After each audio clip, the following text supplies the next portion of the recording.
Me expulsaron de mi propia casa una noche de lluvia después de que mi familia creyó una mentira absurda sobre mí.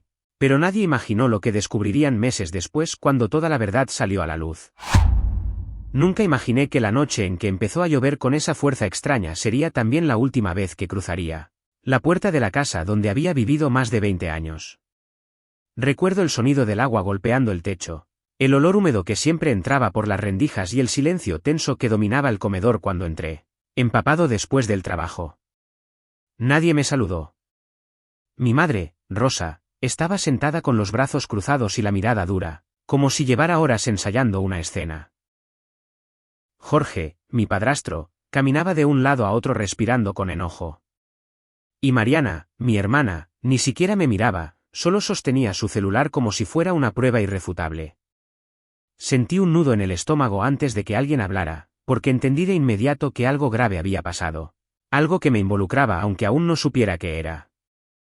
Siéntate, ordenó mi madre sin levantar la voz, pero con una frialdad que nunca le había escuchado. Tenemos que hablar. Me quité la mochila lentamente, intentando procesar la tensión que llenaba la habitación. Jorge golpeó la mesa con la palma abierta. No finjas que no sabes, dijo con un tono cargado de desprecio. Sabemos lo que hiciste. Sentí que el aire se volvía pesado. ¿De qué están hablando?, pregunté confundido. Mariana soltó una risa corta y amarga. De la traición, respondió. De cómo pudiste hacernos esto después de todo lo que te dimos. Mi mente empezó a correr tratando de encontrar alguna explicación, algún error, alguna confusión. Pero no había nada. Nada que justificara esa mezcla de furia, decepción y desprecio que veía en sus rostros. Mi madre deslizó su teléfono hacia mí sobre la mesa. En la pantalla había capturas de mensajes que supuestamente yo había enviado. Textos donde se hablaba de dinero, de vender información familiar, incluso de deshacerse de todo y desaparecer. Sentí un frío inmediato recorrerme la espalda. Esto es falso, dije sin poder creerlo. Yo no escribí nada de esto. Jorge soltó una carcajada seca. Claro, ahora dirás que te hackearon, ¿verdad? Mariana intervino con voz temblorosa de indignación. Iván nos mostró todo. Él lo descubrió. Fue él quien nos avisó antes de que fuera demasiado tarde. Al escuchar el nombre de mi primo, sentí un golpe en el pecho. Iván era prácticamente mi mejor amigo desde niño. Si él decía algo así, significaba que la situación era mucho más grave de lo que imaginaba. Quiero hablar con Iván, dije intentando mantener la calma. Esto tiene que ser un error. Pero mi madre negó lentamente con la cabeza. No hay error, Daniel, susurró. Él vino llorando, diciendo que intentaste involucrarlo en algo ilegal, que le pediste acceso a documentos familiares. Sentí que el mundo se inclinaba bajo mis pies. Eso es mentira, repetí. Jamás haría algo así. Jorge dio un paso hacia mí, su rostro enrojecido. Entonces explícame por qué tu número aparece en todos esos mensajes, gruñó. Porque hasta donde sabemos, solo tú tienes ese número. No supe qué responder. Mi mente estaba paralizada entre incredulidad y miedo, porque lo único claro era que alguien había construido una historia perfecta para incriminarme. Intenté razonar, explicar, pedir tiempo para investigar, pero cada palabra que decía parecía enfurecerlos más. Mariana golpeó la mesa. Siempre fuiste egoísta, gritó. Siempre pensando en ti, en tus problemas, en tu dinero. Mi madre comenzó a llorar en silencio, y ese fue el momento en que sentí que todo estaba perdido. No lloraba por tristeza, sino por decepción. Te defendí toda la vida, dijo con voz quebrada. Y ahora descubro que querías traicionarnos. No es verdad. Insistí, pero mi voz sonaba débil incluso para mí. El ruido de la lluvia se intensificó afuera, como si el mundo estuviera presenciando mi caída. En ese instante entendí que no estaba enfrentando una simple discusión familiar. Estaba enfrentando un juicio donde ya habían decidido mi sentencia. Jorge tomó aire profundamente y habló con una frialdad que me heló la sangre. No podemos permitir que sigas viviendo aquí, dijo. No después de lo que intentaste hacer. Sentí que el suelo desaparecía bajo mis pies. ¿Qué? Susurré. ¿Me están echando? Mariana no dudó. Sí, respondió. Hasta que se demuestre que no hiciste nada, si es que eso pasa. Mi madre evitó mirarme. Ese gesto fue peor que cualquier insulto. Durante años, esa casa había sido el único lugar donde me sentía seguro, incluso cuando la vida afuera era difícil. Y ahora, en cuestión de minutos, se había convertido en un territorio hostil del que me estaban expulsando como si fuera un extraño peligroso. Intenté hablar una vez más, desesperado. Por favor, denme un día, pedí. Solo un día para demostrar que esto es un montaje. Pero Jorge negó con firmeza. Ya te dimos demasiadas oportunidades en la vida, respondió. Esta vez no arriesgaremos a la familia. Mariana caminó hacia la puerta principal y la abrió. El viento frío y la lluvia entraron de golpe. Empaca lo que puedas, dijo sin emoción. Y vete. Ese momento se sintió irreal, como si estuviera observando la escena desde fuera de mi propio cuerpo. Nunca imaginé que las personas que más confiaban en mí podrían mirarme con tanta desconfianza en cuestión de horas. Subí a mi habitación con las manos temblorosas. Cada objeto que veía parecía pertenecer a otra vida. Fotos, libros, recuerdos de infancia, todo se sentía distante, como si ya no me perteneciera. Metí ropa en una mochila sin pensar, tratando de ignorar el ruido de las voces abajo discutiendo sobre mí como si ya no estuviera presente. Cuando bajé, mi madre seguía llorando en silencio. Quise abrazarla, pero ella dio un paso atrás. Ese gesto me rompió por dentro. No entiendo por qué hiciste esto. Susurró. Sentí un vacío inmenso, porque no había nada que pudiera decir para cambiar lo que ella ya creía. Caminé hacia la puerta con la mochila al hombro. El sonido de la lluvia era ensordecedor. Antes de salir, me detuve y miré a mi familia por última vez. No hice nada, dije con la voz quebrada. Algún día lo entenderán. Jorge no respondió. Mariana giró el rostro. Mi madre simplemente cerró los ojos. Crucé el umbral sintiendo que dejaba atrás no solo una casa, sino toda una vida. El agua fría me golpeó el rostro de inmediato, mezclándose con lágrimas que ya no podía contener. La puerta se cerró detrás de mí con un golpe seco que resonó en la noche. Me quedé unos segundos inmóvil bajo la lluvia, intentando aceptar lo que acababa de pasar. En ese instante, mi teléfono vibró en el bolsillo. Lo saqué lentamente, con las manos temblorosas. Era un mensaje de Iván. Solo decía una frase: perdóname, no tenía opción.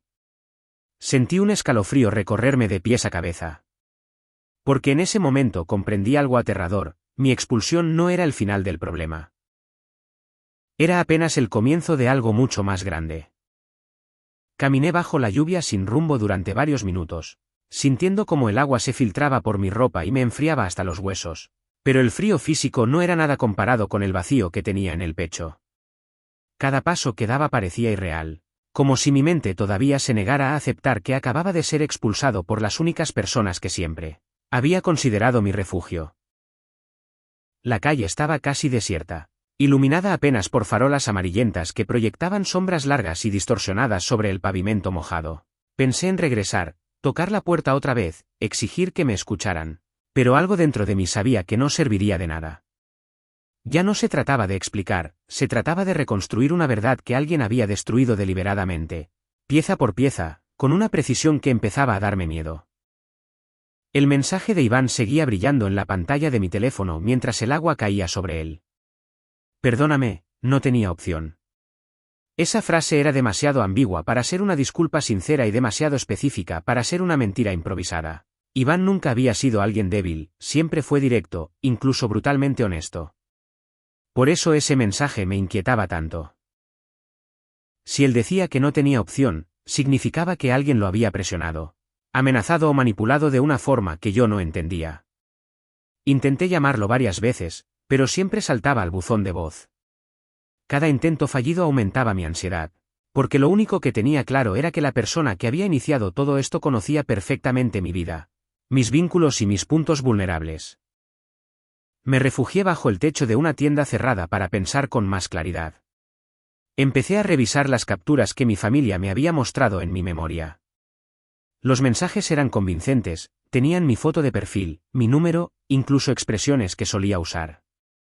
Sin embargo, algo no encajaba. La forma en que estaban redactados era demasiado fría, demasiado calculada, como si alguien hubiera intentado imitar mi estilo sin comprender realmente cómo hablaba. Cuanto más lo analizaba, más evidente se volvía que aquello no era una simple falsificación improvisada. Era un montaje elaborado, diseñado para ser creíble, rápido y devastador. Y lo más inquietante era que la persona detrás de eso debía conocerme lo suficiente como para anticipar exactamente cómo reaccionaría mi familia. Mientras intentaba ordenar mis pensamientos, otro recuerdo me golpeó con fuerza. Hacía semanas que Iván había estado extraño. Cancelaba planes, respondía mensajes con monosílabos, evitaba hablar por teléfono.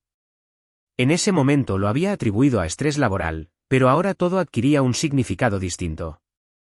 Empecé a preguntarme si había notado señales que ignoré por confianza, si alguna conversación pasada había sido en realidad una advertencia disfrazada. Esa idea me generó una mezcla de culpa y paranoia. Porque si Iván estaba involucrado, voluntaria o involuntariamente, entonces la persona que lo presionaba debía tener poder suficiente para influir no solo en él, sino potencialmente en toda mi familia. Decidí enviarle un mensaje directo y claro: necesito saber la verdad. Esto no se trata solo de mí. Alguien está manipulando todo. Lo escribí varias veces antes de enviarlo, tratando de que no sonara agresivo ni desesperado. Cuando finalmente lo envié, sentí una extraña sensación de alivio, como si hubiera dado el primer paso para recuperar el control. Pero ese alivio duró apenas unos segundos. Porque al levantar la vista, noté algo que me hizo sentir observado. Un automóvil oscuro estacionado al otro lado de la calle con las luces apagadas, demasiado inmóvil para ser casualidad en una noche tan lluviosa.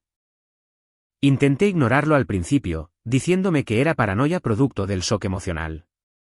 Sin embargo, cuando comencé a caminar nuevamente, el vehículo encendió las luces y avanzó lentamente detrás de mí. No aceleraba, no tocaba la bocina, simplemente mantenía una distancia constante, como si estuviera observando cada uno de mis movimientos. Sentí una presión en el pecho que no tenía nada que ver con el frío. No sabía si estaba siendo seguido o si era solo coincidencia, pero la sensación de vulnerabilidad era absoluta. Por primera vez desde que salí de casa, comprendí que mi situación podía ser más peligrosa de lo que había imaginado. Decidí entrar en un café que aún estaba abierto para comprobar si el vehículo continuaba allí. El interior estaba cálido y silencioso, con apenas 2 clientes sentados en una esquina. Me acerqué a la ventana con discreción. El automóvil se había detenido justo frente al local. No había duda, me estaban siguiendo. Un escalofrío recorrió mi espalda. Pedí un café solo para ganar tiempo mientras pensaba qué hacer. Mi mente empezó a formular preguntas cada vez más inquietantes. ¿Quién tendría interés en vigilarme? ¿Por qué montarían una mentira tan elaborada solo para expulsarme de mi casa? Mientras intentaba encontrar respuestas, mi teléfono vibró otra vez. Era un nuevo mensaje de Iván. Esta vez decía: no confíes en nadie de la familia. No es lo que parece. Sentí que el corazón se me aceleraba violentamente. Ese mensaje cambiaba todo. Si él me advertía de mi propia familia, significaba que el problema era mucho más profundo que un simple malentendido. Significaba que alguien había manipulado la situación desde adentro. Miré nuevamente hacia la calle, y por primera vez tuve la certeza absoluta de que la persona que estaba detrás de todo no solo había destruido mi reputación, también estaba controlando cada paso que daba. La lluvia continuaba cayendo con fuerza, distorsionando las luces de la calle en reflejos temblorosos. En ese momento entendí algo que me estremeció profundamente: no me habían expulsado por error. Me habían expulsado porque alguien necesitaba sacarme de ese entorno, aislarme, dejarme sin apoyo. Era una estrategia, no un impulso emocional. Y si era una estrategia, entonces debía tener un objetivo mucho más grande que una simple venganza personal. Esa idea transformó mi miedo en determinación. Porque si alguien había planeado todo esto con tanta precisión, entonces yo también tendría que empezar a pensar con la misma frialdad. Respiré hondo, mirando el café humeante frente a mí mientras el automóvil seguía inmóvil afuera. Por primera vez desde que salí de casa, dejé de sentirme solo y comencé a sentir algo distinto. Una sospecha creciente de que había entrado en un juego mucho más complejo de lo que imaginaba. Un juego donde cada movimiento estaba siendo observado. Donde cada relación podía estar comprometida. Y donde descubrir la verdad no sería solo cuestión de demostrar mi inocencia, sino de enfrentar a alguien que llevaba mucho tiempo manipulando todo desde las sombras. Me quedé observando el automóvil durante varios minutos, intentando memorizar cada detalle, el modelo oscuro, los vídeos polarizados, la forma en que el motor permanecía encendido sin que nadie saliera. No era una coincidencia. No podía serlo. Había demasiada precisión en la manera en que había aparecido justo después de que salí de casa. Sentí un peso en el estómago al comprender que alguien no solo había manipulado a mi familia, sino que también estaba monitoreando mis movimientos en tiempo real. Esa idea me provocó una sensación completamente nueva. Ya no se trataba solo de limpiar mi nombre, sino de entender quién tenía el interés, y los recursos, para vigilarme de esa manera tan silenciosa y constante. Intenté mantener la calma, respirando lentamente mientras fingía revisar el teléfono para no llamar la atención. Mi mente empezó a reconstruir las últimas semanas en busca de patrones, llamadas extrañas, mensajes que desaparecían, momentos en los que sentí que alguien me observaba sin razón aparente. De pronto recordé algo que en su momento ignoré. Días antes de mi expulsión, había recibido varias notificaciones de intentos fallidos de acceso a mis cuentas. Pensé que eran errores automáticos del sistema, pero ahora todo encajaba de forma inquietante. Si alguien había intentado entrar a mis cuentas, también podía haber replicado mi número, clonado mi identidad digital y fabricado los mensajes falsos que destruyeron mi reputación. Esa posibilidad me hizo sentir una mezcla de rabia y claridad.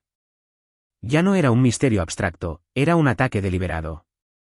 Alguien había ejecutado una estrategia técnica y emocional al mismo tiempo, primero falsificar mi identidad, luego manipular a mi familia y finalmente aislarme.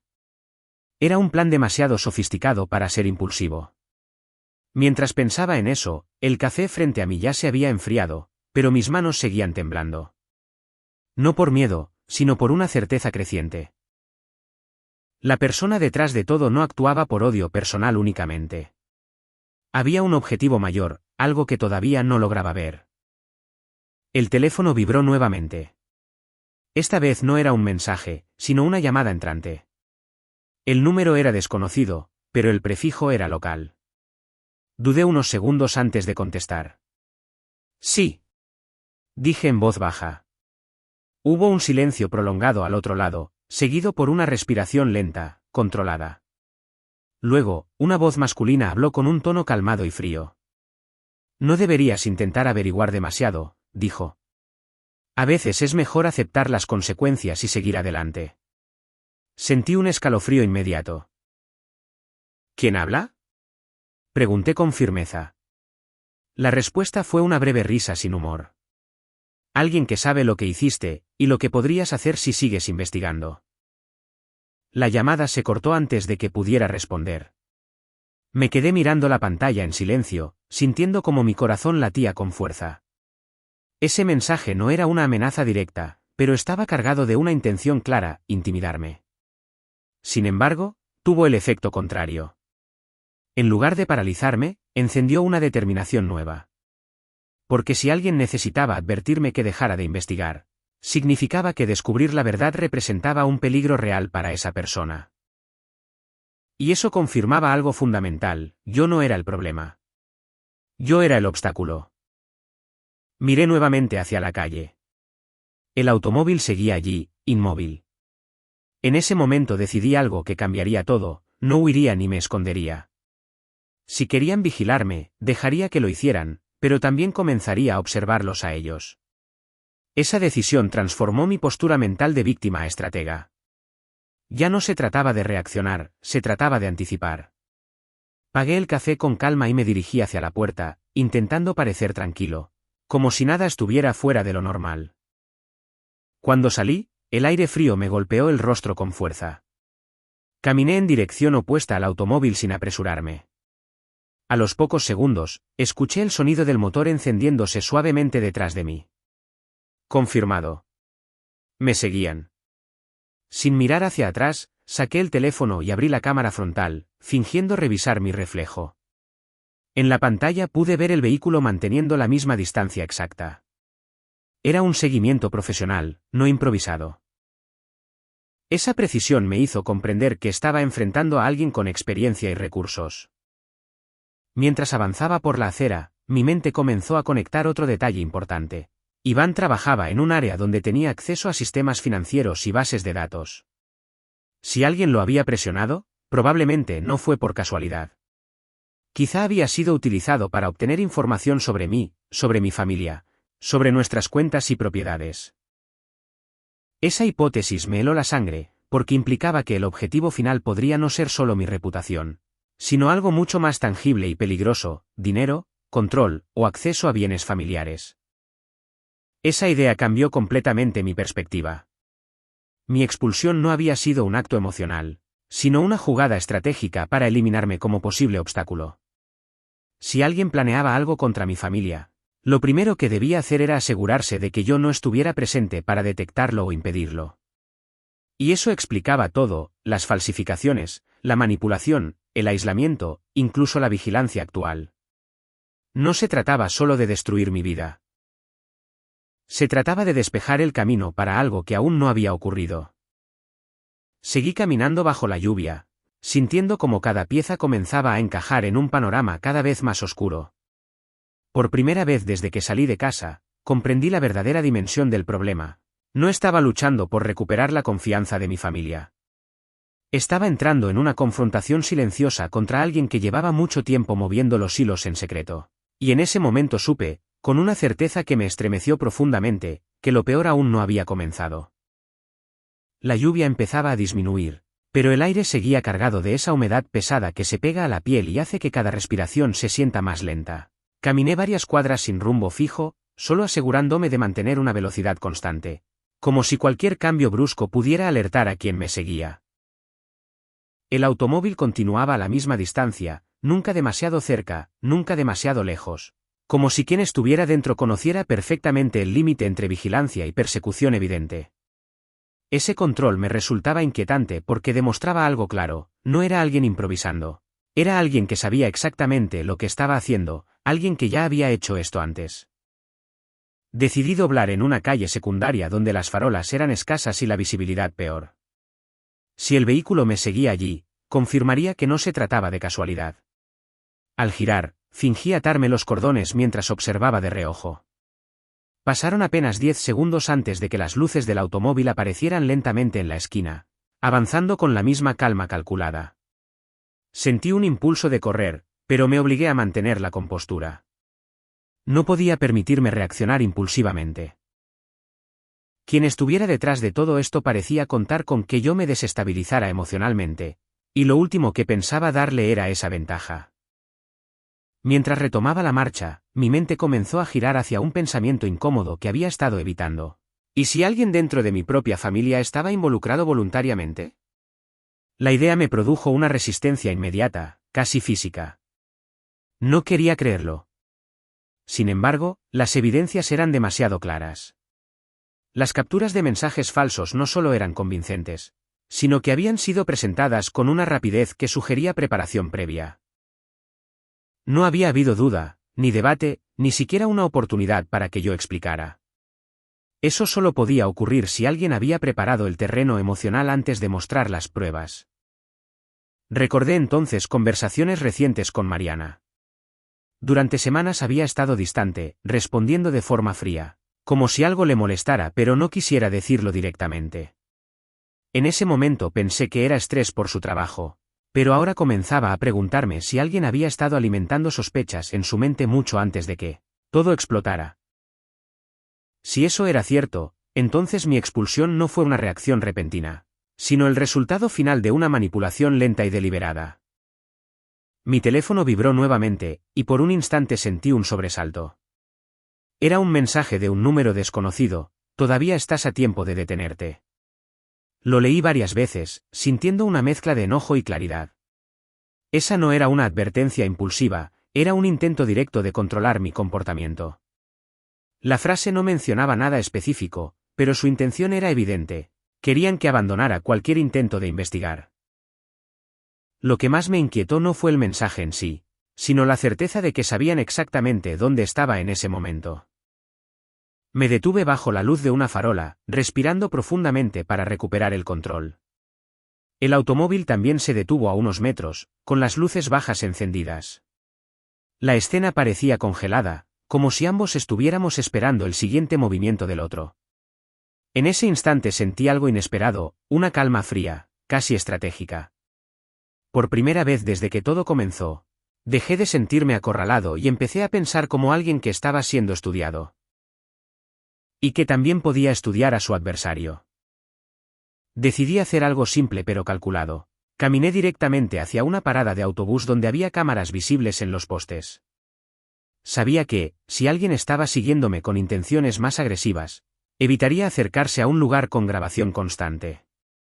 Y efectivamente, cuando me acerqué, el automóvil redujo la velocidad y se detuvo mucho más lejos de lo habitual. Ese pequeño detalle confirmó lo que sospechaba: quien estuviera detrás de esto no quería confrontación directa. Prefería operar en las sombras. Esa conclusión me dio una ventaja psicológica importante. Si evitaban la exposición, significaba que tenían algo que perder. Tal vez reputación, tal vez poder, tal vez una identidad que no podía ser revelada. Esa idea cambió completamente mi percepción del conflicto. Ya no se trataba solo de defenderme, sino de obligar a esa persona a salir de su zona segura. Porque cuanto más permaneciera en las sombras, más vulnerable sería cuando finalmente la luz alcanzara sus acciones. Mientras me sentaba en la banca metálica de la parada, recordé otra pieza del rompecabezas que hasta ese momento había pasado por alto. Mi familia había mencionado ¿documentos? Iván supuestamente dijo que yo intentaba acceder a información familiar importante.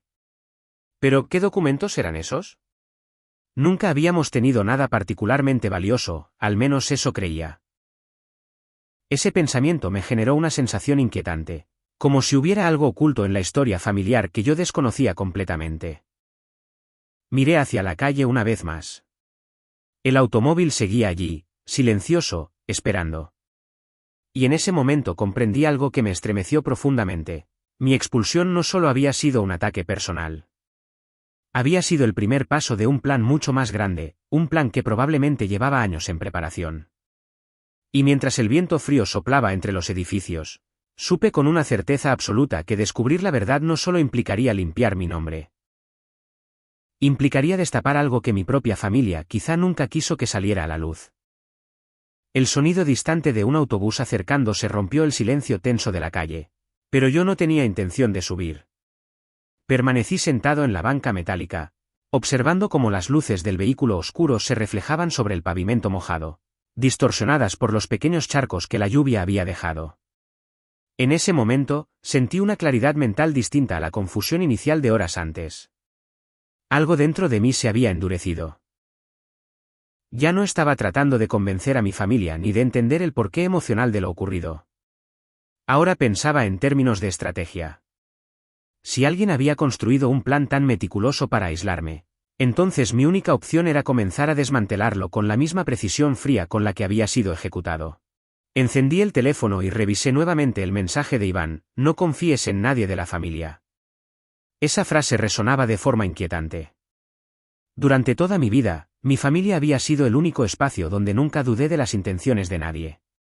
Pero ahora, cada recuerdo empezaba a verse diferente bajo esta nueva perspectiva. Pensé en conversaciones pasadas, en decisiones económicas tomadas sin mi participación, en reuniones familiares donde ciertos temas se evitaban con una rapidez sospechosa. Por primera vez, empecé a preguntarme si había estado viviendo dentro de una narrativa incompleta, donde ciertas verdades siempre habían sido deliberadamente ocultadas. El autobús pasó sin detenerse, dejando tras de sí un viento húmedo que agitó mi ropa aún mojada. Fue entonces cuando tomé una decisión concreta: necesitaba información objetiva, no interpretaciones. Y la única persona que podía proporcionarla en ese momento era Iván. No podía confiar en mensajes fragmentados ni advertencias ambiguas. Necesitaba hablar con él cara a cara, obligarlo a explicar exactamente qué había ocurrido y quién lo había presionado. Sabía que encontrarlo no sería fácil, especialmente si estaba siendo vigilado igual que yo, pero también sabía que sin esa pieza, el rompecabezas permanecería incompleto. Mientras pensaba en cómo localizarlo, otro detalle surgió en mi mente con una claridad repentina. Semanas antes, Iván había mencionado que estaba trabajando en un proyecto delicado, relacionado con auditorías financieras. En ese momento no le di importancia, pero ahora esa información adquiría un peso completamente distinto. Si tenía acceso a datos financieros sensibles, entonces podría haber descubierto algo que alguien poderoso necesitaba ocultar.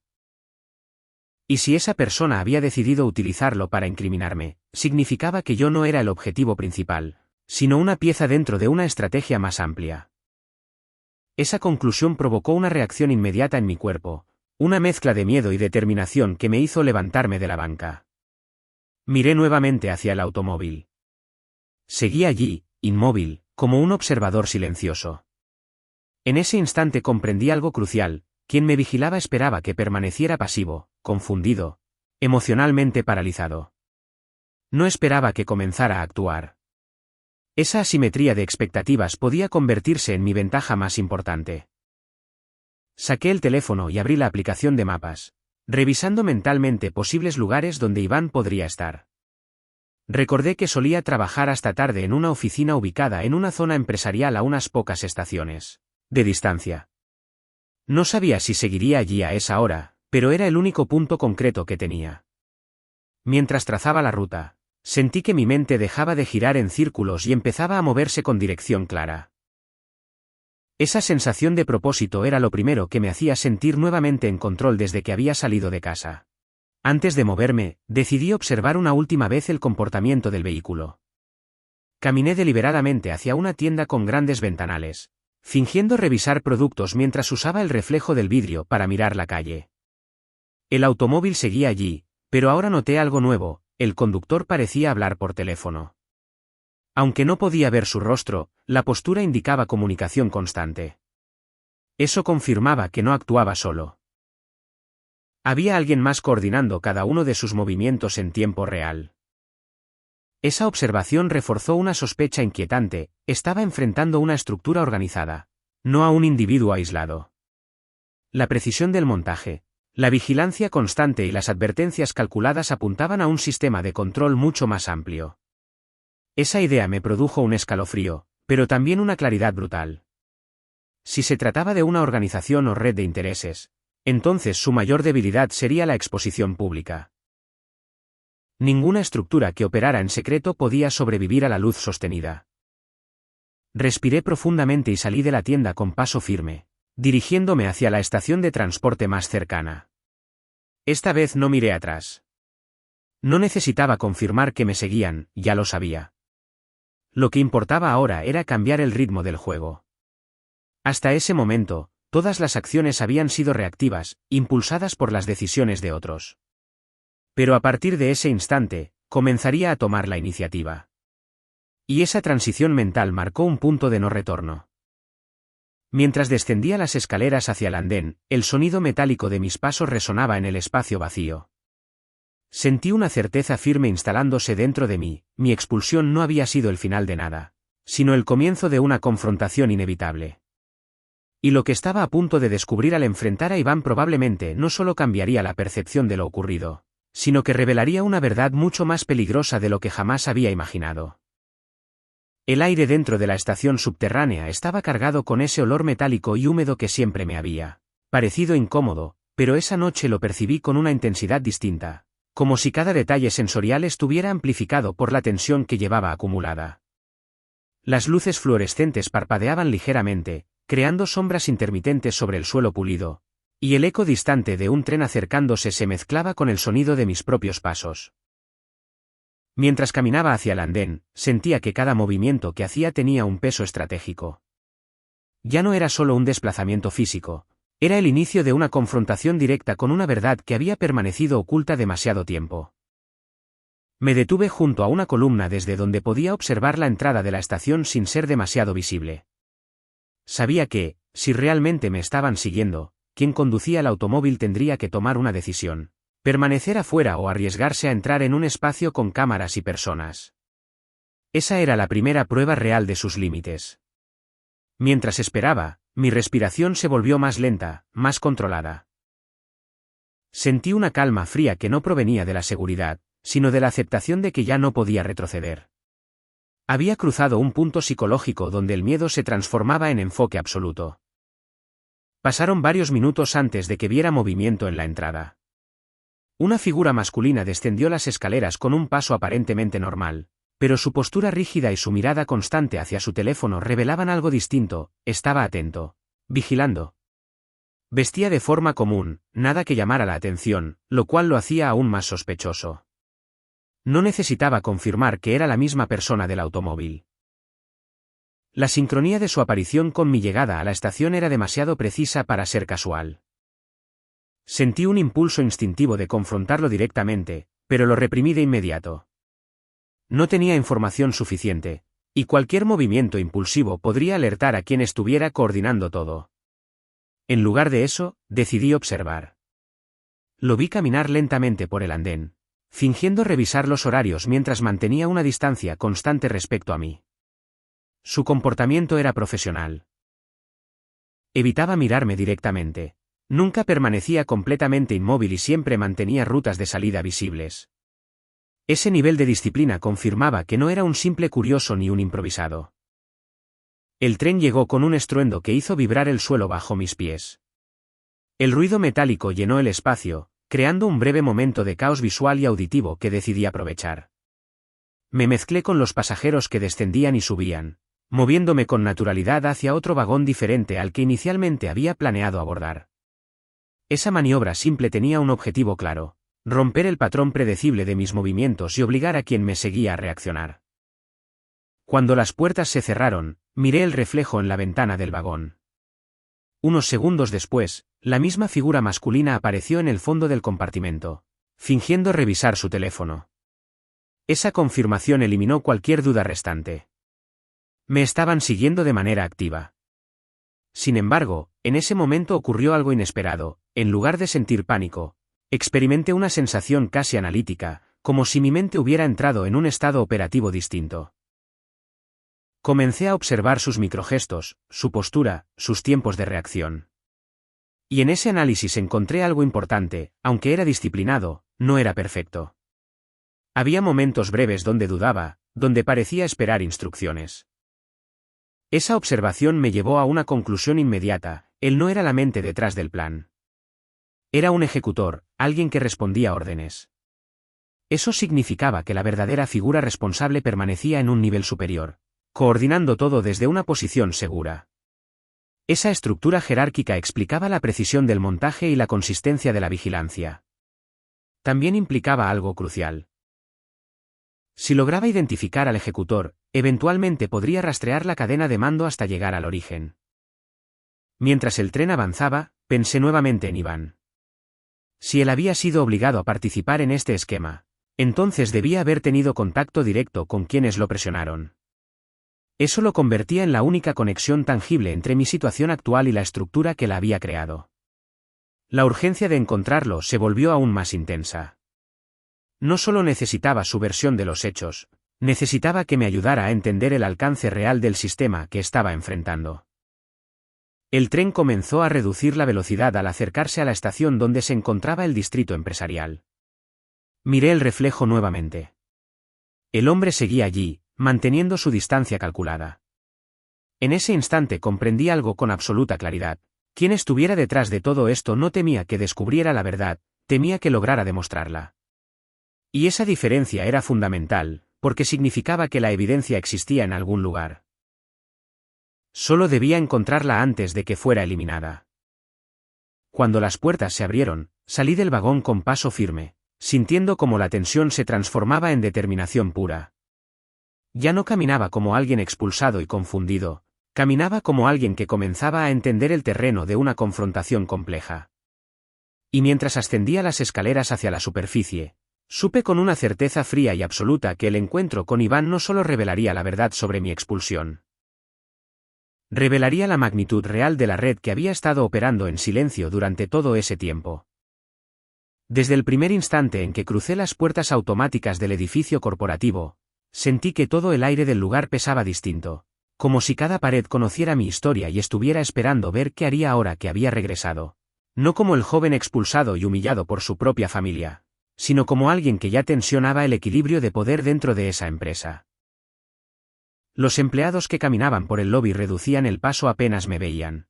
Sus miradas se desviaban con torpeza fingida, y pude percibir claramente ese silencio incómodo que solo aparece cuando una persona vuelve convertida en algo que nadie esperaba.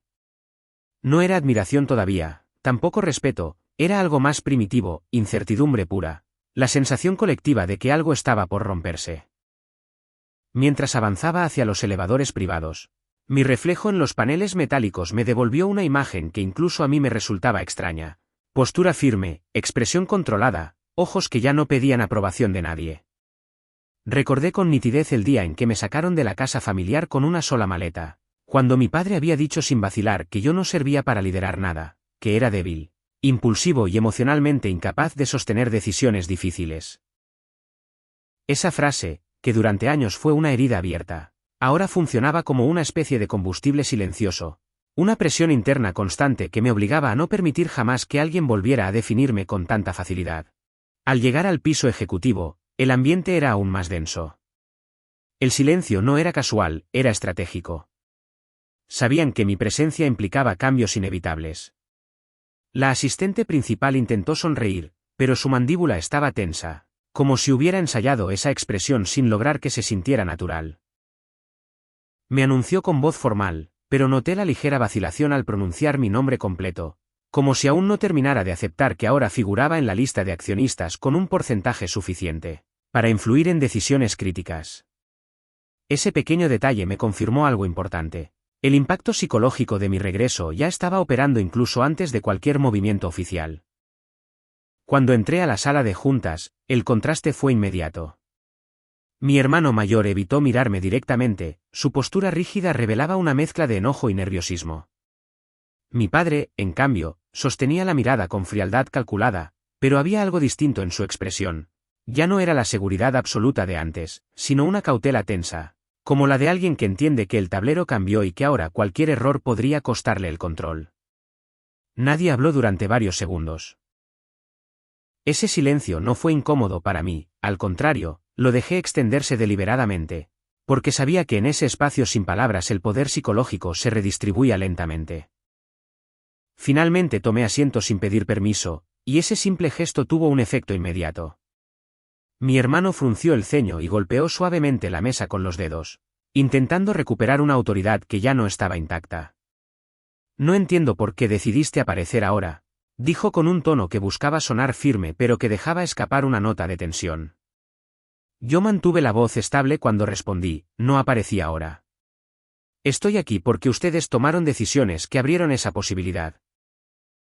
La frase era precisa, no agresiva, pero contenía una carga implícita, no estaba suplicando pertenecer. Estaba señalando que su propio sistema había permitido mi regreso. Mi padre intervino entonces, apoyando las manos sobre la mesa con un movimiento lento que buscaba recuperar control simbólico. Esto no cambia el hecho de que esta empresa sigue teniendo una dirección clara, dijo. Su voz era baja, pero firme. Yo asentí levemente antes de responder, no vine a quitar dirección. Vine a cuestionar si la dirección actual sigue siendo viable. La diferencia entre ambas posturas era profunda, él defendía continuidad, yo introducía la idea de riesgo estratégico. En ese momento noté algo clave, varios ejecutivos secundarios intercambiaron miradas rápidas, señal de que la duda ya existía incluso antes de mi intervención. La reunión continuó con discusiones técnicas, cifras proyectadas y análisis de mercado, pero el verdadero conflicto no estaba en los números. Estaba en el cambio de percepción interna. Durante años, mi familia había operado bajo una jerarquía incuestionable, ahora, esa estructura comenzaba a mostrar grietas invisibles. Cada vez que yo intervenía, lo hacía con datos precisos, no con ataques personales. Esa estrategia era deliberada. Al evitar confrontaciones emocionales, convertía el debate en algo donde mi credibilidad aumentaba automáticamente frente al resto del equipo directivo. No estaba luchando contra ellos, estaba demostrando que podía ser más racional que ellos. En un momento particularmente tenso, mi hermano perdió la calma. Siempre fuiste bueno hablando, soltó con una sonrisa irónica, pero dirigir no es un discurso. Es aguantar presión real. Lo miré sin alterarme. Tienes razón, respondí. Por eso aguanté cuando me expulsaron, cuando me cerraron todas las puertas y cuando tuve que construir algo desde cero sin respaldo. Eso es presión real. La sala quedó en silencio absoluto. No fue una respuesta agresiva. Fue una redefinición del concepto de fortaleza, y todos lo entendieron. Por primera vez, mi hermano apartó la mirada. Cuando la reunión terminó, nadie se movió de inmediato. Ese detalle era significativo, la inercia psicológica había cambiado. Antes, todos se levantaban automáticamente cuando mi padre daba por concluido el encuentro. Ahora, permanecían quietos, como si estuvieran procesando una nueva distribución de poder que aún no sabían cómo interpretar. Yo recogí mis documentos con calma y me dirigí hacia la puerta sin apresurarme. Sabía que en ese momento no necesitaba decir nada más. El impacto ya estaba hecho. Lo importante no era ganar una discusión, era alterar la percepción del equilibrio interno. Mientras caminaba hacia el elevador, sentí algo que no había experimentado en años. No era satisfacción ni orgullo, sino una certeza fría y clara. El conflicto que había comenzado con una expulsión familiar ya no era personal. Se había convertido en una batalla estructural por control, legitimidad y futuro.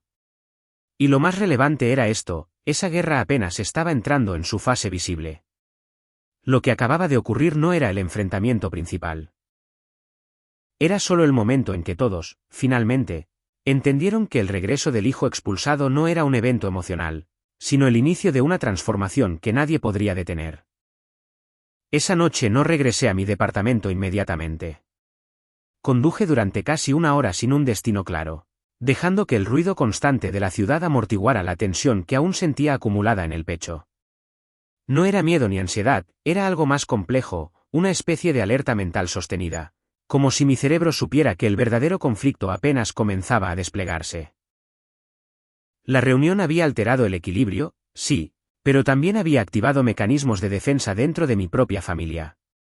Ellos no eran improvisados. Eran estrategas acostumbrados a conservar el poder a cualquier costo, y eso significaba que, a partir de ese momento, cada movimiento mío sería observado, evaluado y, si era posible, neutralizado antes de que generara impacto real. Me detuve finalmente en un mirador alto desde donde podía verse toda la zona financiera iluminada. Permanecí dentro del auto varios minutos, con el motor apagado, repasando mentalmente cada gesto, cada palabra y cada reacción que había visto durante la junta. No analizaba emociones, analizaba patrones. Mi padre no había perdido control, pero sí había perdido algo mucho más importante, la percepción de invulnerabilidad. Y en estructuras jerárquicas rígidas, cuando esa percepción se rompe, el sistema entero comienza a volverse inestable. No era algo inmediato, pero era inevitable. La pregunta ya no era si ocurriría un cambio interno, sino cuándo y bajo qué condiciones. Mientras pensaba en eso, recordé un detalle que casi nadie en esa sala habría considerado relevante. 2 ejecutivos clave, conocidos por su lealtad histórica hacia mi padre, no habían defendido sus posturas durante los momentos más tensos de la discusión. No intervinieron. No respaldaron. Solo observaron. Ese tipo de silencio no era neutralidad, era cálculo. Significaba que ya estaban evaluando escenarios alternativos. En el mundo corporativo, la lealtad absoluta rara vez existe. Lo que existe es estabilidad percibida. Y cuando esa estabilidad comienza a cuestionarse, incluso los aliados más antiguos empiezan a replantear su posición. Encendí el teléfono y revisé los mensajes acumulados. Había varios números desconocidos, algunos directos, otros indirectos, todos con el mismo tono diplomático. Nos gustaría conversar, creemos que tu perspectiva podría aportar, sería interesante explorar sinergias. No eran ofertas abiertas todavía, pero sí señales claras de que mi regreso había generado ondas expansivas más allá del círculo familiar. La información se movía rápido, y en ese ecosistema, la narrativa que predominaba en las primeras semanas solía definir el resultado a largo plazo. Entendí en ese instante que no solo debía gestionar una batalla interna, sino también controlar la percepción externa del conflicto. Decidí responder únicamente a uno de esos contactos, un antiguo mentor que había conocido años atrás, cuando todavía estaba empezando desde cero. No era alguien que buscara beneficios inmediatos. Era alguien que entendía la dinámica del poder y la paciencia estratégica. Su respuesta fue breve y directa: no confundas momentum con victoria. Lo que ganaste hoy fue visibilidad, no control. Leí esa frase varias veces. Era precisa. La exposición que había logrado dentro de la empresa podía convertirse en una ventaja o en una vulnerabilidad, dependiendo de cómo evolucionara el juego político en las semanas siguientes. Al regresar finalmente a mi departamento, el silencio del lugar contrastaba con la intensidad del día. Dejé la chaqueta sobre una silla y me serví un vaso de agua, observando la ciudad desde el ventanal.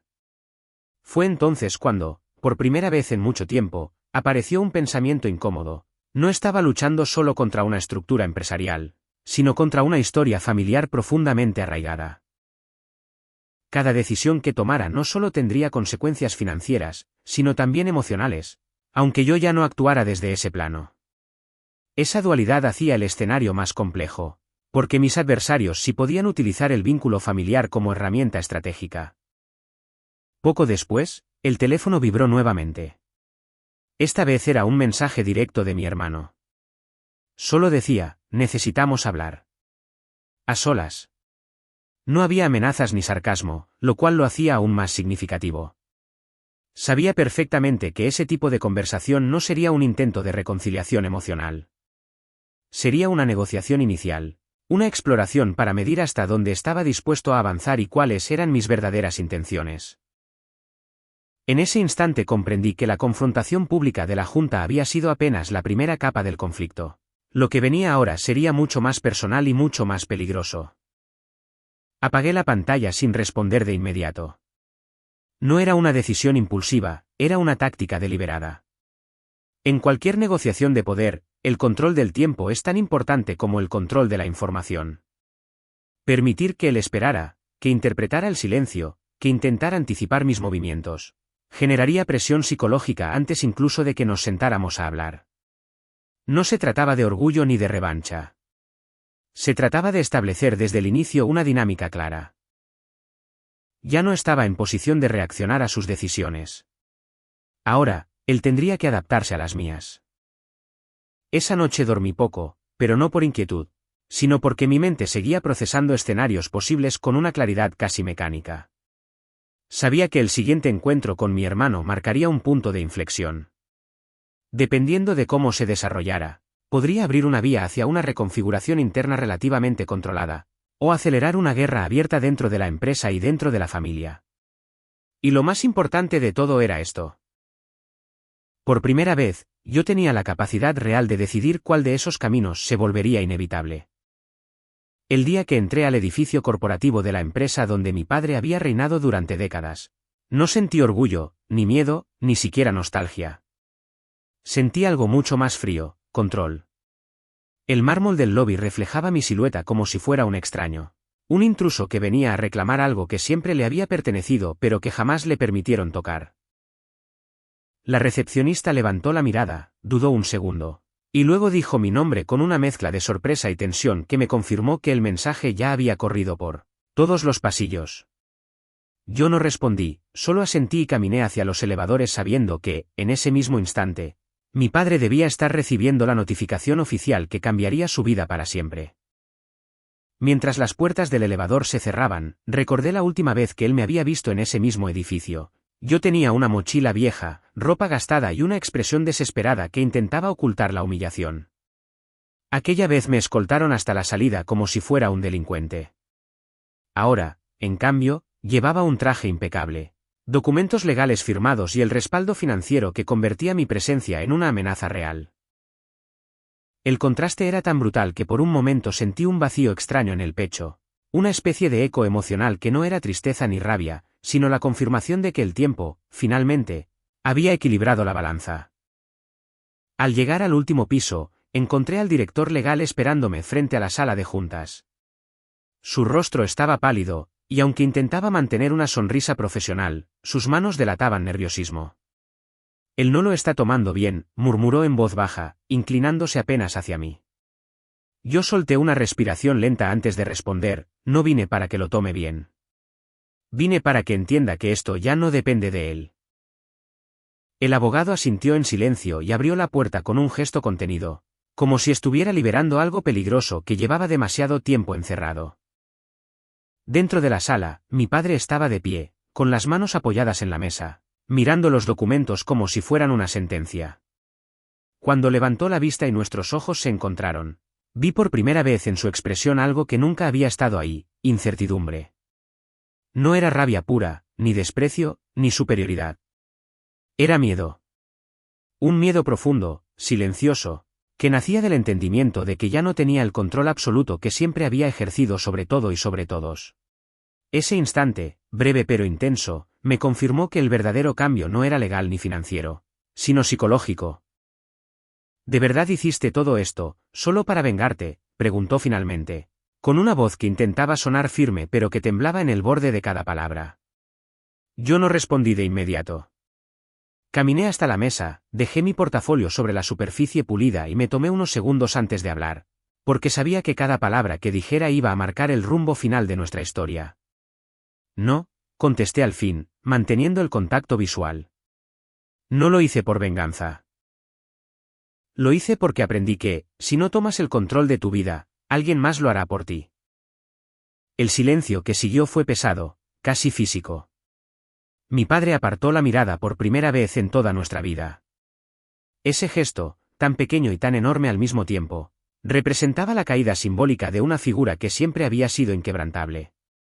Yo creí que te estaba enseñando a ser fuerte, murmuró, con un tono más bajo, menos autoritario. Yo sentí un nudo breve en la garganta, pero no permití que se reflejara en mi rostro. Ser fuerte no es destruir a quien depende de ti, respondí con calma.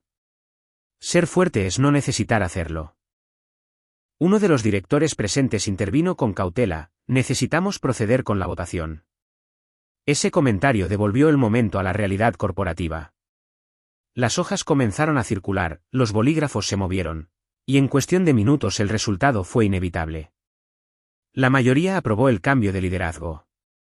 El sonido de las firmas sobre el papel fue seco, definitivo, casi ceremonial. No hubo aplausos ni protestas, solo un silencio denso que marcaba el final de una era y el comienzo de otra. Cuando todo terminó, mi padre se quedó sentado, mirando la mesa vacía frente a él.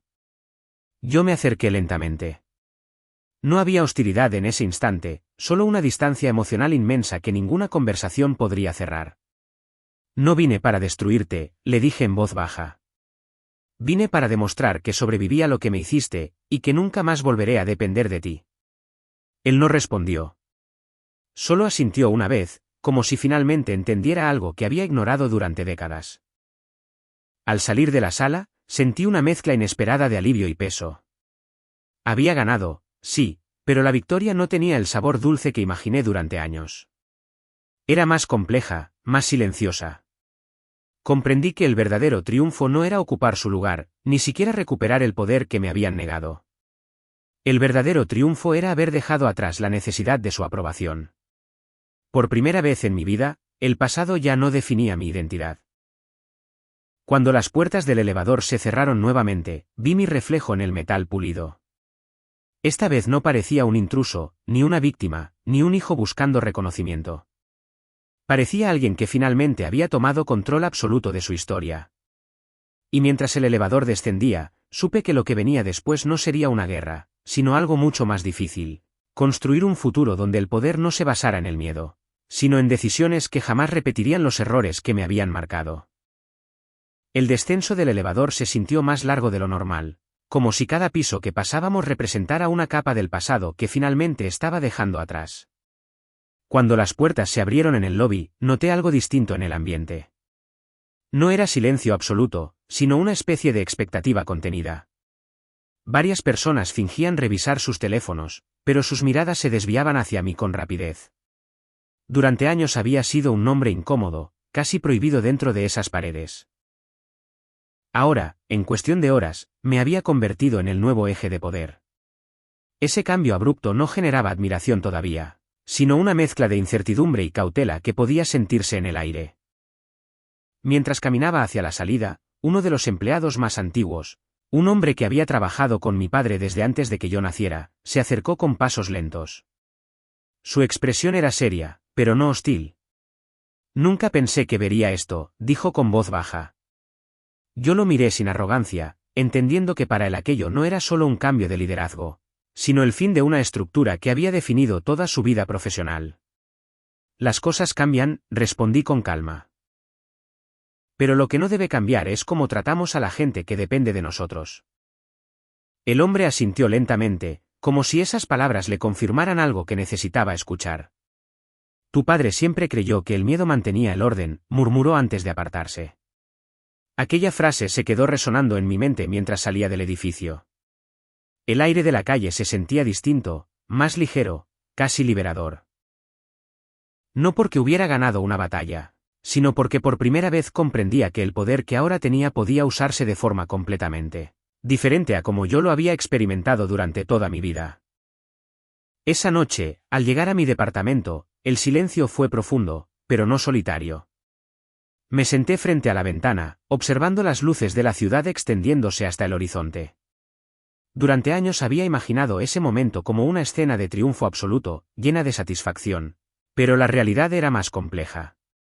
No había euforia, ni celebración, ni sensación de venganza cumplida. Había una calma intensa, casi abrumadora, que venía acompañada de una certeza clara. La historia no terminaba con haber tomado el control, sino con decidir qué hacer con él. Tomé el teléfono y lo sostuve unos segundos antes de marcar. Sabía que esa llamada era necesaria para cerrar el último vínculo emocional que aún quedaba abierto. Cuando mi padre respondió, su voz sonaba cansada, distinta, como si el peso de lo ocurrido hubiera envejecido cada palabra. ¿Qué quieres ahora?, preguntó sin hostilidad, pero tampoco con cercanía. Yo respiré hondo antes de responder. Nada que te quite más de lo que ya perdiste, dije con firmeza. Solo quería decirte algo que nunca pude antes. Hubo un silencio largo al otro lado de la línea. Te escucho, respondió finalmente.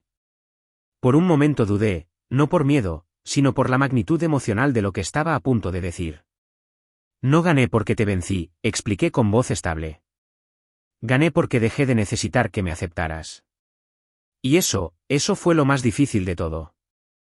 Las palabras quedaron flotando entre nosotros, cargadas de una verdad que ninguno podía negar. Mi padre no respondió de inmediato. Cuando lo hizo, su tono ya no tenía dureza. Creí que si eras duro contigo mismo, el mundo no podría romperte, confesó en voz baja. Nunca entendí que estaba siendo yo quien te estaba rompiendo. Escuchar esa admisión no borraba el pasado, pero sí cerraba una herida que había permanecido abierta durante años. No había perdón inmediato, ni reconciliación emocional, pero sí un reconocimiento que transformaba el significado de todo lo ocurrido. Voy a dirigir la empresa de otra forma, le dije finalmente. Nadie volverá a pasar por lo que yo pasé. Ese será mi verdadero éxito. Él exhaló lentamente. Entonces, tal vez esto tenía que suceder así, murmuró. No fue una disculpa formal, ni una reconciliación completa, pero fue lo más cercano a una aceptación mutua que habíamos tenido en toda nuestra vida. Cuando colgué, sentí que algo invisible se había liberado dentro de mí. No era alivio simple, sino una sensación profunda de cierre. Entendí que el verdadero final de nuestra historia no estaba en el momento en que tomé el control de la empresa, ni en el instante en que él perdió su poder, sino en ese reconocimiento silencioso de que ninguno volvería a ser definido por el pasado.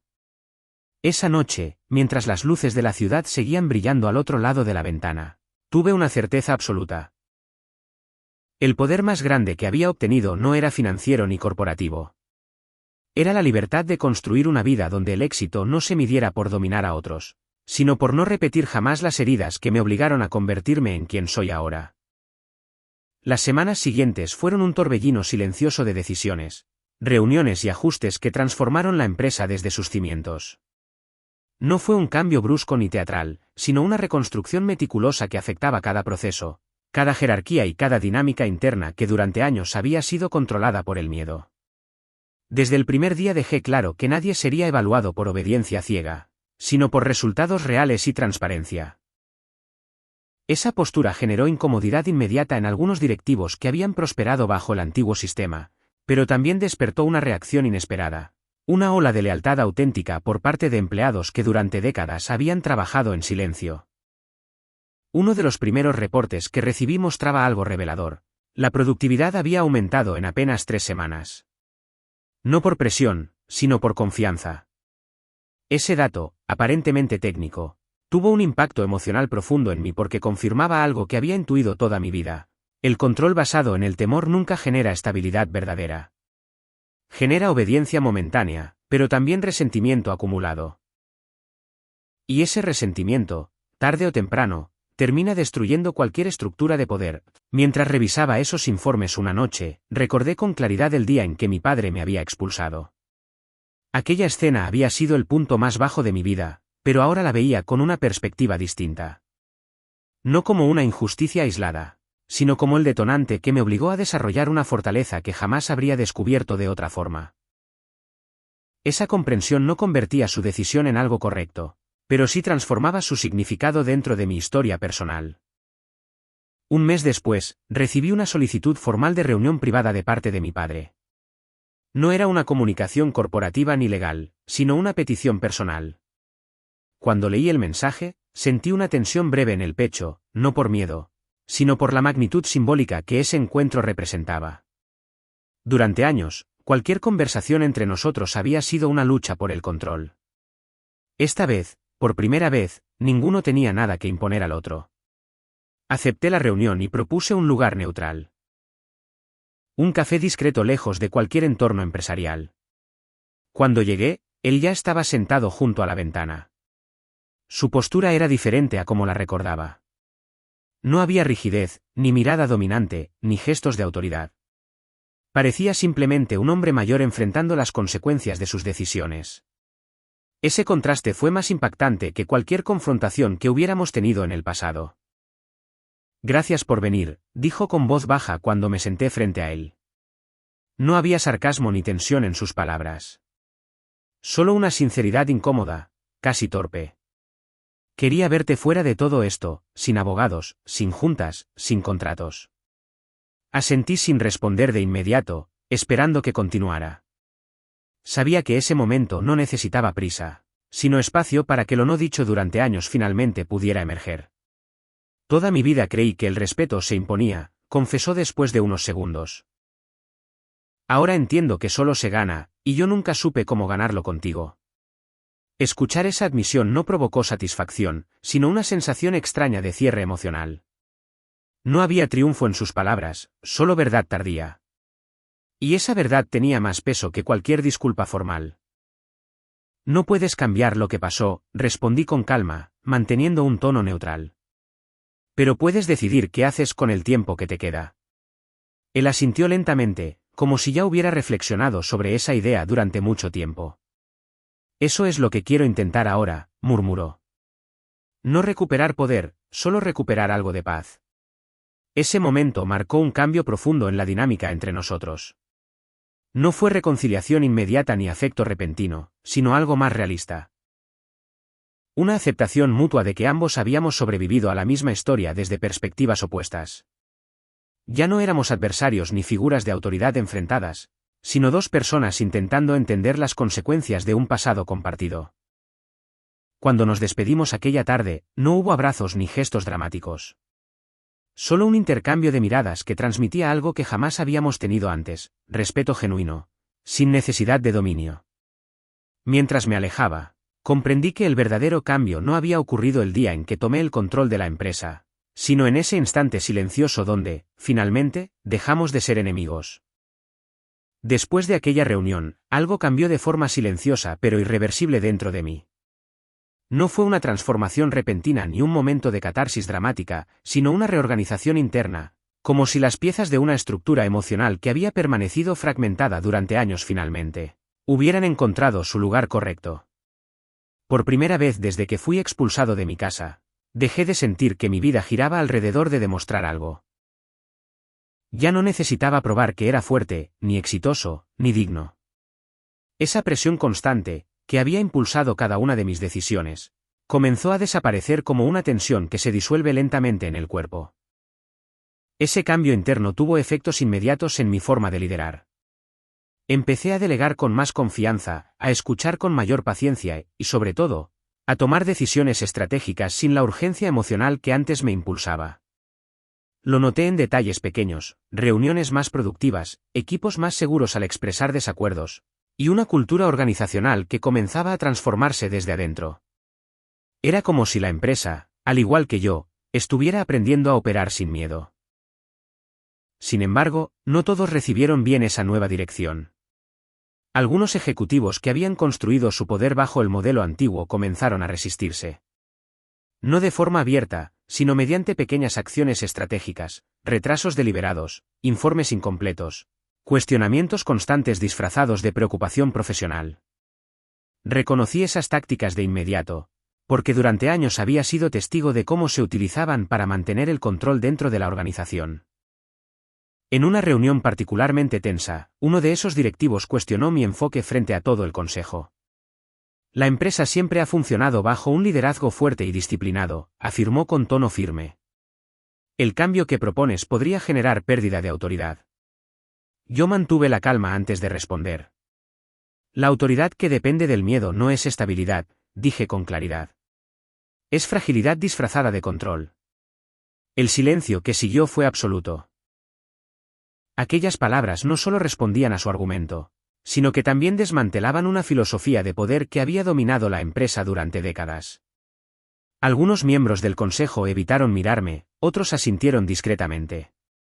En ese instante comprendí que el verdadero conflicto no era personal ni financiero, sino ideológico, el choque entre dos formas completamente opuestas de entender el liderazgo. Al finalizar la reunión, recibí múltiples mensajes de empleados de distintos niveles agradeciendo el cambio. Algunos compartían historias personales sobre cómo el antiguo ambiente había afectado su salud emocional y su estabilidad familiar.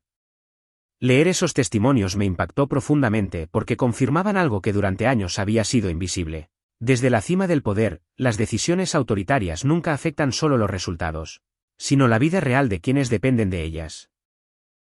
Esa noche, mientras revisaba esos mensajes en mi oficina, comprendí con claridad que el verdadero legado que quería construir no tenía relación con cifras, contratos o expansión corporativa.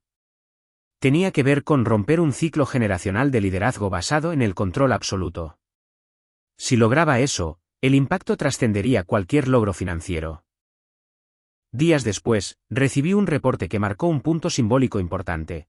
La empresa había alcanzado su mejor índice histórico de satisfacción laboral. No era un indicador que antes se hubiera considerado relevante bajo la administración anterior, pero para mí representaba algo mucho más significativo que cualquier récord económico. Era la evidencia tangible de que un sistema basado en confianza podía ser no solo ético, sino también eficiente. Cuando observé esos resultados, sentí una claridad emocional absoluta. Durante años había creído que mi objetivo era superar a mi padre, demostrar que podía ser más fuerte, más exitoso y más poderoso. Pero ahora entendía que el verdadero objetivo nunca había sido competir con él, sino trascender el modelo que había definido toda nuestra relación. Esa comprensión marcó el inicio de la última etapa de mi historia. No la fase de confrontación ni de recuperación, sino la de consolidación definitiva, el momento en que el pasado dejaba de ser un peso que debía cargar y se convertía, finalmente, en una lección que podía dejar atrás sin resentimiento. La verdadera prueba de todo lo que había construido llegó de una forma que no esperaba. Una mañana recibí un informe urgente del área financiera señalando irregularidades graves en uno de los contratos más importantes de la empresa.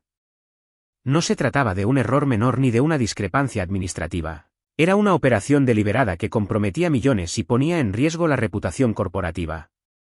Lo más impactante no fue el problema en sí, sino el nombre que aparecía como responsable directo.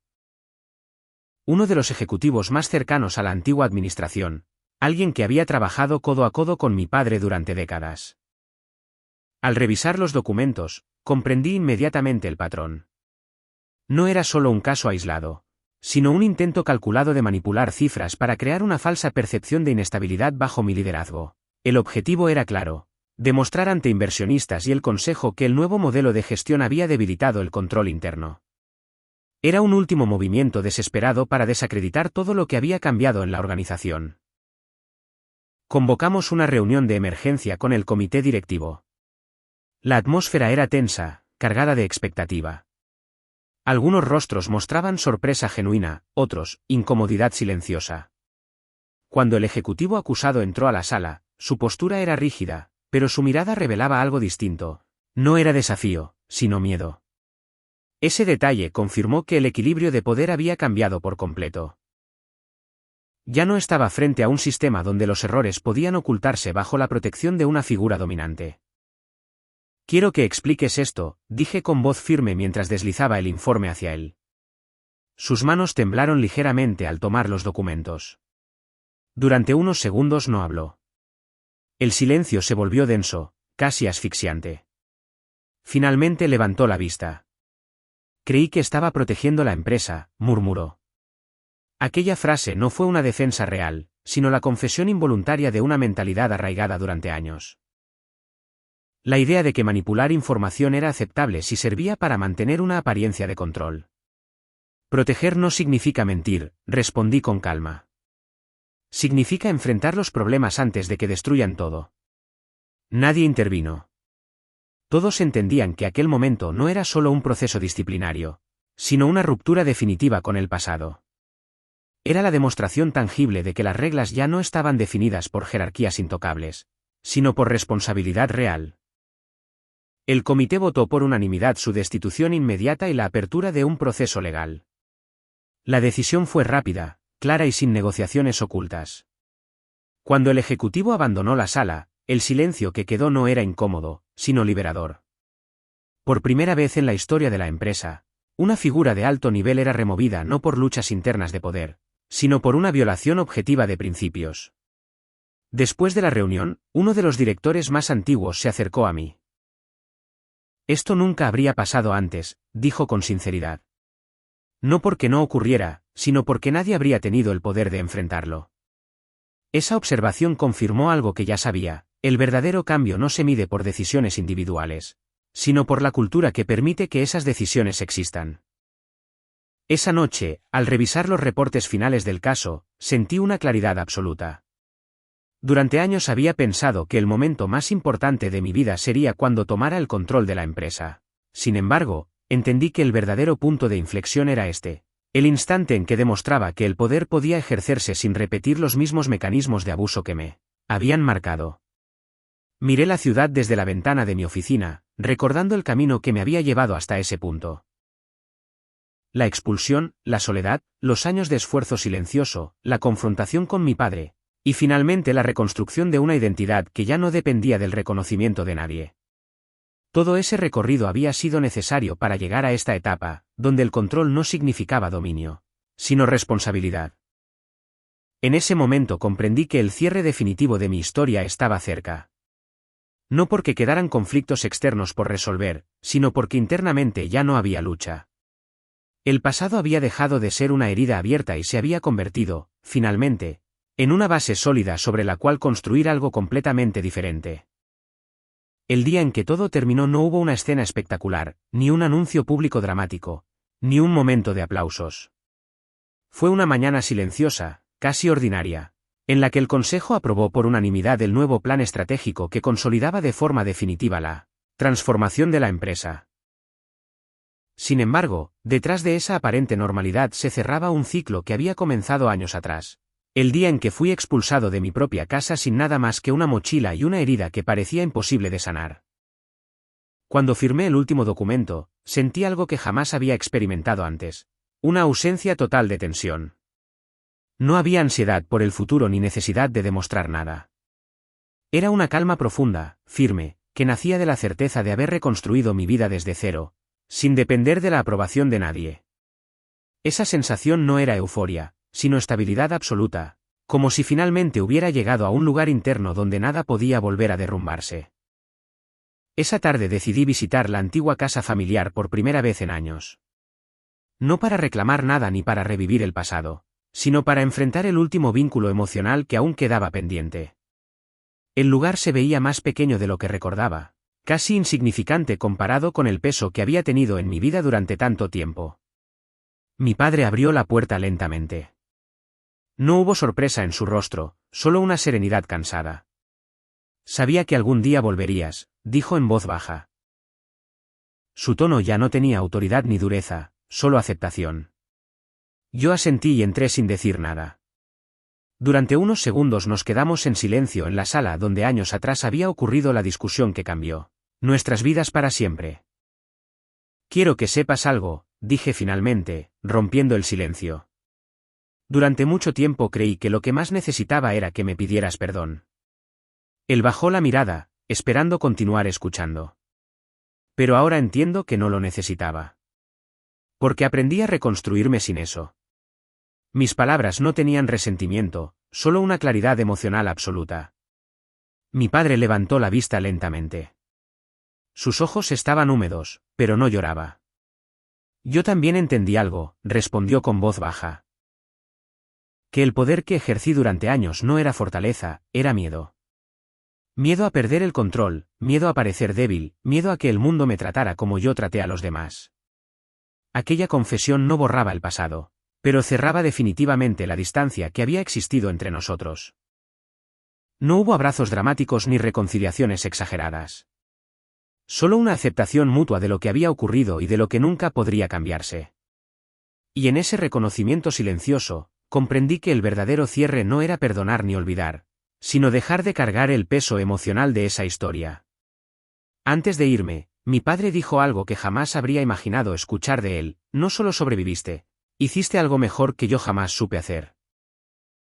No era una disculpa, ni una rendición, sino una admisión honesta de que el ciclo que había definido nuestra relación finalmente había terminado. Cuando salí de la casa, el aire se sintió distinto. No como una liberación repentina, sino como una transición definitiva. Era la sensación de cerrar una puerta que había permanecido abierta durante años, permitiendo que el pasado influyera en cada decisión, cada meta y cada logro. Esa noche, desde la ventana de mi oficina, observé la ciudad con una claridad que nunca había tenido. Ya no veía un campo de batalla, ni un lugar donde debía demostrar mi valor constantemente. Veía un espacio lleno de posibilidades donde el éxito no se definía por superar a otros, sino por construir algo que no destruyera a nadie en el proceso. Comprendí entonces la verdad más importante de toda mi historia. El momento en que mi padre me expulsó no fue el final de mi vida, sino el comienzo de mi libertad.